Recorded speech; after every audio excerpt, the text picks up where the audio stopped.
Советувалиште за сексуално и репродуктивно здравје ќе работи во текот на првата половина од оваа година како проект на невладината организација Благородна мисија од Кочани. Тоа е наменето за младата популација и ќе има едукативно-превентивен карактер. Реализирањето е помогнато од секретаријатот на владата, од каде се обезбедени 300.000 денари.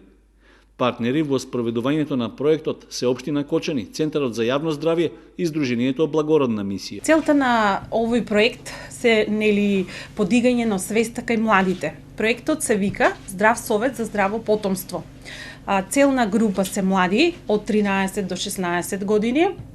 Бидејќи овој период представува ризичен период за младите, поради неинформираност, бидејќи представува сепак и табу тема за овие простори, сексуално и репродуктивното здравје кај младите и раното влегување во сексуалните односи.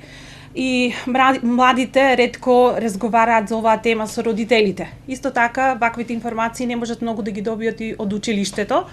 И најчести информации добиваат од интернет или од разговори со своите другари. Според Евтимова, главен мотив за реализација на проектот е да се действува превентивно, односно преку отворањето на советувалиштето, младите да добиваат информации од стручни лица, затоа што во работата ќе бидат вклучени гинеколог, микробиолог и епидемиолог.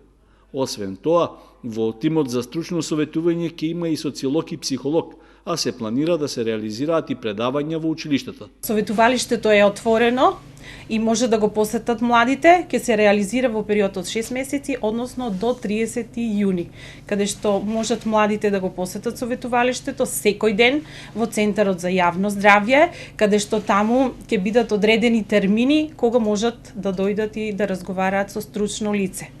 Исто така, знаеме дека се повеќе се намалува возрастната граница од влегување на сексуалните односи и поради тоа сметаме дека представува ризично однесување за младите, така да може да добијат информации како може да се заштитат, како може да делуваат понатаму и слично. Проектот за отворање на советувалиштето е добиен откако Благородна мисија аплицираше до секретаријатот на владата на отворениот грант за невладени организации.